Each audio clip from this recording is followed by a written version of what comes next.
শিশু আসিয়ার মৃত্যুকে কেন্দ্র করে অনেক ঘটনা এর মধ্যে ঘটেছে এবং পাশবিক নির্যাতনের ফলে তার মৃত্যুর পর যখন তার জানাজা হয় সেই জানাজাতেও অনেক লোক অংশ নিয়েছেন। এর মধ্যে জাতীয় নাগরিক পার্টি তার দুই শীর্ষ পর্যায়ের নেতা সার্জিস আলম এবং হাসনাত আবদুল্লাহ ওনারাও সেই জানাজায় অংশ নিতে ঢাকা থেকে গিয়েছিলেন এবং ওনারা গিয়েছিলেন একটা হেলিকপ্টারে করে। এই হেলিকপ্টারে ওনাদের যাওয়ার ঘটনাকে কেন্দ্র করে সোশ্যাল মিডিয়ায় নানা ধরনের ভিডিও এবং নানা ধরনের আলোচনা হয়েছে। এটা দুদিন আগের ঘটনা। আমিও দেখেছি ওনারা একটা হেলিকপ্টার থেকে নেমে হেঁটে আসছেন এবং আমার কাছে মনে হয়েছে এটা কোনো ভাড়া করা হেলিকপ্টার নয়, এটা একটা সরকারি হেলিকপ্টার। পুলিশের হতে পারে, র্যাবের হতে পারে, অথবা আর্মিরও হতে পারে, বিমান বাহিনীরও হতে পারে, আমি ঠিক জানি না কার। ওরকম দেখে মনে হয় যে এটা ভাড়ায় যে হেলিকপ্টারগুলো চলে বাংলাদেশে সেগুলো এটা নয়। তো এটা নিয়ে যখন কথা হয় আমাকে অনেকে বলেছিল এটা নিয়ে যেন আমি কিছু একটা বলি করি, তো আমি আগ্রহ দেখাইনি। এই কারণে দেখুন, আসিয়ার জানাজা তারা অংশ নিতে গিয়েছেন, যেভাবে পারেন গিয়েছেন। আমরাও কিন্তু অনেক সময় এরকম করি। যদি ভাড়া করা হেলিকপ্টার হতো আমি প্রশ্ন করতাম যে ভাড়া এত টাকা পেলেন কোথায়, আমি যে প্রশ্ন সবসময় করি। তো একটা সরকারি হেলিকপ্টারে জায়গা পেয়েছে, চলে গিয়েছে, এটা তো হতেই পারে। এটা নিয়ে কিন্তু আমার কোনো বক্তব্য নেই। ওখানে যাওয়াটা হলো ইম্পর্টেন্ট। একটা হেলিকপ্টার যাচ্ছে, সরকারের একটা হেলিকপ্টার, জায়গা আছে, যদি উনি রিকোয়েস্ট করেন যে ভাই আমাকে নিয়ে যাবেন, তাহলে নিয়ে যান, নিয়ে গেলো, এতে কোনো সমস্যা আমি দেখি না। কিন্তু কাজে এটা নিয়ে আমাকে অনেকে বলার পরও আমি এটা নিয়ে কোনো ভিডিও করিনি। এটা হতে পারে। এখন এটা তো ঠিক, আপনি চান আর না চান, আপনি মানুন আর না মানুন, পছন্দ করুন আর না করুন, এটাই সত্য যে জাতীয় নাগরিক পার্টি একটা কিংস পার্টি। সরকারের সঙ্গে এই পার্টির সম্পর্কটা খুবই ভালো। সরকারের দিকে নানা ধরনের ছাড় দেয়। এরা কিন্তু এখনও নির্বাচন কমিশনের নিবন্ধিত রাজনৈতিক দল নয়। তারপরও যখন নাকি জাতিসংঘের মহাসচিবের সঙ্গে বৈঠক হয়, অনেক নিবন্ধিত পার্টি দাওয়াত পায় না, কিন্তু এরা দাওয়াত পায়। তো বোঝাই যায় সরকার এদেরকে পছন্দ করেন, সরকার এদেরকে নানা ধরনের সুযোগ সুবিধা দিতে চান এবং দিয়ে থাকেন। তো সেই বিবেচনায় তারা যাবে, এটা তো আমরা ধরেই নিয়েছি যাবে। আমরা তো এই সরকারকে এখন আর নিরপেক্ষ আমি পক্ষে মনে করি না। আমি মনে করি এই সরকার এই পার্টিটার প্রতি খুবই পক্ষপাতদুষ্ট আচরণ করে থাকে এবং হয়তো আগামীতেও করবে। যাক, সেটা অন্য প্রসঙ্গ, এটা নিয়ে আমি আগেও কথা বলেছি, হয়তো আগামীতেও বলবো। কিন্তু তারপরে আমি মনে করেছি এই হেলিকপ্টার কাণ্ড নিয়ে আলোচনা না করাই ভালো। আমি আলোচনা করিও নি, আর আমি অত বেশি আলোচনা করতেও চাই না। এত বিষয় কোথায় পাই, এত বিষয় নিয়ে কীভাবে করব। যাই হোক, কিন্তু এটা নিয়ে আজকেই আলোচনা করব। আজকে আলোচনা করব কেন, যে গতকালকে এই সার্জিস আলম এই ঘটনাটাকে কেন্দ্র করে একটা ফেসবুকে স্ট্যাটাস দিয়েছেন। এই ফেসবুক স্ট্যাটাসটা পড়ে সত্যি বলতে গিয়ে আমার খুবই মন খারাপ হয়েছে। আমি ভাবতে পারিনি যে এই লোকগুলো এতটা ঔদ্ধত্যপূর্ণ আচরণ করতে পারে। আমি ভাবতে পারিনি, বিশ্বাস করেন আমি ভাবতে পারিনি। আমি শুনেছি যে সার্জিস আলম নাকি একসময় ছাত্রলীগের রাজনীতির সঙ্গে জড়িত ছিলেন এবং তার কথাবার্তার মধ্যে ওই ছাত্রলীগের লিডারদের মধ্যে যে ঔদ্ধত্যটা ছিল আমি তা দেখতে পেয়েছি। উনি মানুষকে জ্ঞান দেওয়ার চেষ্টা করেছেন। আমি কয়েকটা জায়গায় বিশাল উনি একটা স্ট্যাটাস দিয়েছেন এবং সেই স্ট্যাটাসের প্রায় 550 ওয়ার্ডের মতো শব্দের মতো বিশাল স্ট্যাটাসের একটা উনি দিয়েছেন। উনি এখানে প্রথম থেকে বলেছেন, দেখুন শুরুটা কীভাবে করেছে, চলেন সোজা সাপটা কিছু আলাপ করি। ওই যেটা নিয়ে আপনারা আলাপ করছেন সেই ফুটেজ নিয়ে, এক ধরনের অ্যাটাকিং অ্যাটিটিউড। এটা তো ঠিক না। এটা উনি কার সঙ্গে কথা বলতেছেন? পাবলিকের সঙ্গে। তারপরে উনি নানাভাবে বর্ণনা করলেন কীভাবে আসামিকে দ্রুত গ্রেফতার করতে হবে, কীভাবে এটা তাড়াতাড়ি বিচার করতে হবে, এই ব্যাপারে তারা কীভাবে সরকারকে বলেছেন, এই কথাগুলি আলোচনা করলেন। এবং উনি ভাবখান এরকম যে উনি বলেছেন, অবশ্য ব্যাখ্যা করেছেন যে আমার কারণেই হয়েছে তা না, হয়তো অন্যরাও বলেছে, কিন্তু উনি যে বলেছেন বিশাল একটা কাজ করেছেন। কীভাবে আইসিইউতে গিয়েছেন, সিএমএইচে গিয়েছেন, দেখা করে চেষ্টা করেছেন, অনেক কাজ উনি করেছেন। এই ব্যাপারে উনি একাই করেছেন, আর কেউ করেনি বোধ হয়। দেখ, এইভাবে উনি বলেছেন। আমি ওগুলো নিয়ে আলোচনায় গেলাম না। শুনুন তারপরে কি হয়েছে। উনি কীভাবে হেলিকপ্টারে উঠলেন, সেনাবাহিনী র্যাব থেকে পরিবারের জন্য বরাদ্দকৃত হেলিকপ্টার, পরিবারের জন্য বরাদ্দকৃত হেলিকপ্টারে যখনই একাধিক সিট খালি থাকার কথা শুনেছি তখনই মাগুরায় গিয়েছি, এটা উনি বলেছেন। আচ্ছা, হেলিকপ্টারের একটা সিট যদি খালি থাকে, আমি যদি যে বলতাম আমাকে নিয়ে যান, নিয়ে যেত। আমি কিন্তু যত না সার্জিস আলমকে দোষ দিই, তার চেয়ে বেশি দোষ দেই যা নাকি সেগুলো নিয়ে গেছেন ওনাদেরকে। ওনারা তো একটা পলিটিক্যাল পার্টি, অন্য একটা পলিটিক্যাল পার্টির লোক যদি বলতো আমি ওখানে যেতে চাই, সিট খালি আছে আমাকে নিয়ে যান, ওনারা নিয়ে যেতেন।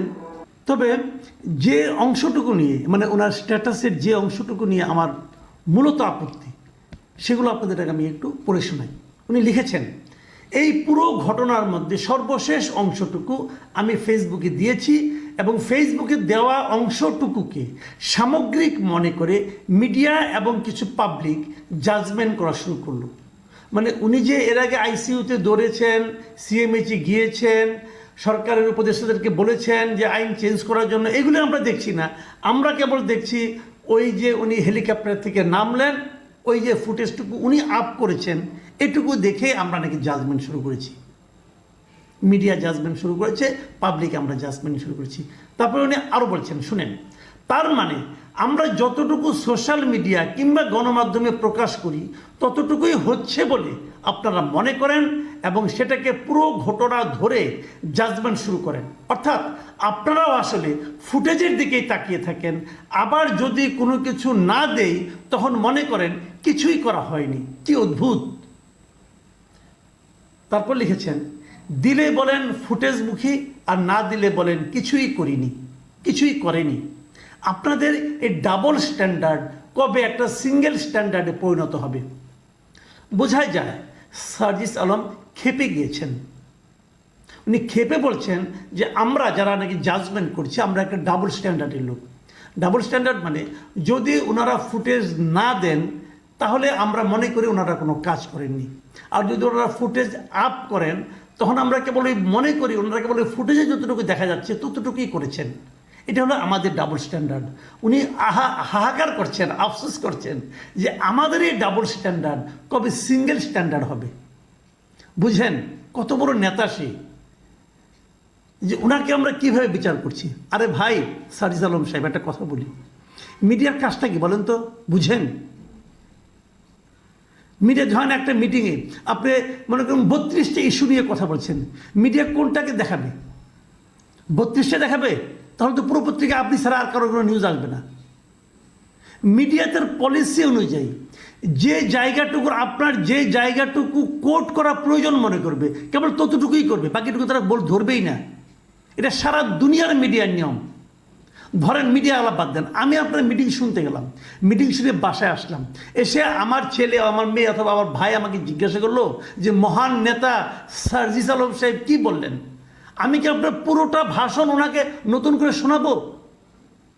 নাকি ওইখানে আপনি যা যা বলেছেন তার মধ্যে যে বিষয়টা আমার কাছে গুরুত্বপূর্ণ মনে হয়েছে অথবা যে জিনিসটা আমার কাছে বিতর্কিত মনে হয়েছে আমি কেবল ততটুকুই বলবো? এটাই নিয়ম। এটুকু না বুঝেই পাবলিক ফিগার হয়ে গেছেন। That is the problem.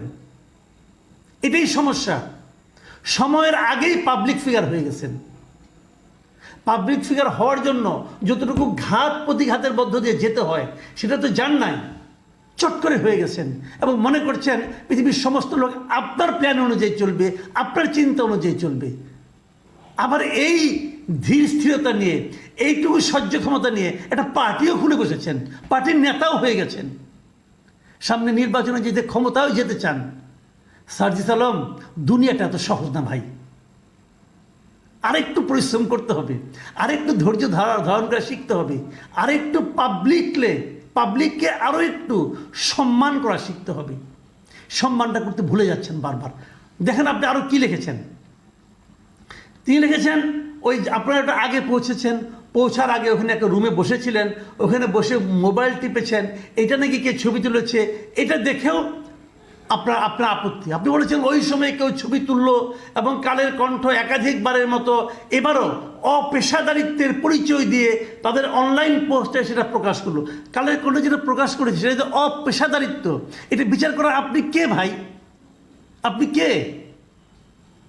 আপনার বাবার দাদার বয়সী লোক কালের কণ্ঠে বসে চাকরি করে, আপনার যত বয়স তার চেয়ে বেশি বছর ধরে তারা সাংবাদিকতা করে, তারা জানে সাংবাদিকতা পেশাদারিত্ব কাকে বলে। আপনি সার্জিস আলম তাদের এটা শিখাইতে আসেন না, শিখাতে আসেন না। দুদিন পরে আপনি যাবেন কালের কণ্ঠের কাছে, যখন নাকি কিংস পার্টির কিং না থাকবে তখন আপনি যাবেন একটা প্রেস লিস্ট দিয়ে, ভাই আমার প্রেস লিস্টটা একটু ছাপিয়ে দেন। রাজনীতি করতে আসছেন, বড় কঠিন জায়গায় আসছেন। বললাম তো বিনা পরিশ্রমে গুরুত্ব পাওয়া শুরু করেছেন, তো এখনো টের পান নাই দুনিয়াটা কেমন। আবার দেখেন আপনারা কি বলেছেন, পেশাদারিত্ব শিখাচ্ছেন আপনি। এই আচ্ছা, নিজের বিবেককে জিজ্ঞাসা করেন, 1.5 ঘন্টা কোথাও বসে থাকলে অন্তত কয়েক মিনিট আপনার ফোনের নোটিফিকেশন চেক করতেন কিনা? যদি করেন তাহলে আপনাদের ওই ভিউখোর মনোভাব বন্ধ হবে কবে? কবে পেশাদারিত্বের পরিচয় দেওয়া শুরু করবেন? এটা কোনো কথা? আপনি নোটিফিকেশন চেক করেন, সমস্যাটা কি? আমিও তো করি, সবাই করে। এখন ওই নোটিফিকেশন চেক করার পার্টটা যদি কেউ ছবি তুলে দেয়, দিতেই পারে, এটা তার ব্যাপার। ওটাকে লোকে কীভাবে দেখবে না দেখবে এটাও তাদের ব্যাপার। আপনি কি এগুলি নিয়ন্ত্রণ করার, আপনি কি এই ব্যাপারে নেগেটিভ মন্তব্য করার কে আপনি? শেষ কথাটা আপনি যে লিখছেন সেটুকু আমি পাবলিক একটু পড়ে শোনাই আমার দর্শকদেরকে। আপনি লিখেছেন, শুনুন, ঘরে বসে থেকে সোশ্যাল মিডিয়ায় জাজমেন্টের বড় বড় অ্যানালাইসিস কপচানো যায়। শব্দটা খেয়াল করুন, কপচানো যায়। কিন্তু যাদেরকে আপনারা সুযোগ পেলেই নানা বিশেষণে বিশেষায়িত করেন, যে কোনো ফরম্যাটে, যে কোনো সীমাবদ্ধতা নিয়েই হোক না কেন, দিন শেষে তারাই মাঠে দৌড়ায়। আহারে, আপনারাই মাঠে দৌড়ান, আর সবাই মাঠে বসে বসে ঘুমায়, ঝিমায়। ভাই নিজেদের এত বড় মনে করেন না, আহামরি কেউ কেটা কেউ হয়ে যান নাই, অথচ ভাবতে শুরু করেছেন। জীবনটা বড় কঠিন এবং রাজনীতিটা আরও কঠিন। সেই রাজনীতির পথে পা বাড়িয়েছেন। আরে এত অসহিষ্ণু হলে চলবে? সবাই মাঠে দৌড়ায়, সবাই। আপনি সার্জিস আলম যতটুকু মাঠে দৌড়ান তার চেয়েও 10 গুণ দৌড়ানো লোক এই দেশে বহু আছে, হাতে গোনা শেষ করতে পারবেন না। যার যার কাজ শেষে করছি, আপনি আপনার যে দায়িত্বটা, আপনার যে কাজটা, সেটাও আপনি করতে পারছেন না। আপনি এভাবে শেষ করেছেন। এরপর থেকে অনলাইনে এসব অ্যানালাইসিস দেওয়ার আগে অফলাইনে আমাদের জন্য অনুগ্রহ করে কিছু দৃষ্টান্ত স্থাপন করবেন। আমরা আপনার ভালো কাজগুলোকে অনুসরণ করার অপেক্ষায় থাকব। অফলাইনে আমি কি বলবো, আমার হাসি উঠে। অফলাইনে ওনাদের অনুসরণের জন্য কিছু কাজ আমাদের করতে হবে, সাধারণ মানুষকে করতে হবে। তা নাহলে আপনার কথা, আপনার সম্বন্ধে কিছু বলা যাবে না। আমি কোনো কাজ না করেও আপনার প্রত্যেকটা আচরণকে সমালোচনা করব। এই কারণে করব যে আপনি লিডার, আমি তো লিডার না রে ভাই, আমি পাবলিক, আমি জার্নালিস্ট, আমি পাবলিক, আমি সমালোচনা করবই। কারণ আমার সমালোচনা করতে হলে কি আপনার জন্য আমার দৃষ্টান্ত স্থাপন করতে হবে? ভাই আমি তো পলিটিক্যাল পার্টি খুলে বসি নাই, আপনি তো খুলে বসছেন। আপনি তো ক্ষমতায় যেতে চান। ডক্টর ইউনূসের সমালোচনা আমি করি, আমি তো ডক্টর ইউনূসের একটা পশমের যোগ্য না, ওনার একটা চুলের সমান ওজন আমার না। তারপরেও আমি ডক্টর ইউনূসের সমালোচনা করব এবং ডক্টর ইউনূস সেই সমালোচনাকে গ্রহণ করেন বলেই উনি ডক্টর ইউনূস হতে পেরেছেন। আপনি সার্জিস আলম সহ্য করতে পারছেন না বলেই আপনি এখানেই পড়ে থাকবেন, আর উঠতে পারবেন না। এই জিনিসগুলো বোঝার মতো বয়সই আপনাদের হয় নাই, কি করবেন? আমি আশা করব আপনাদের এই ধরনের স্ট্যাটাস দেওয়ার আগে 10 বার ভাববেন যে অ্যাটাকটা আপনি কাকে করছেন। যাকে অ্যাটাক করছেন তার কাছ থেকে কিন্তু আপনার সমর্থন লাগবে। তার সমর্থন না হলে কিন্তু আপনি ক্ষমতায় যেতে পারবেন না। সে কিন্তু রিক্সাওয়ালা হতে পারে, সে একজন দিনমজুর হতে পারে, সে আপনার জন্য কোনো উদাহরণ তৈরি করতে না পারে, কিন্তু তার সমর্থন আপনার লাগবে। প্রিয় দর্শক, নতুন এই রাজনৈতিক দলের নেতাদের আরও ধীর স্থির চিন্তা করার ক্ষমতা আল্লাহ তাদেরকে দিক, এই কামনা করে এখানে শেষ করছি।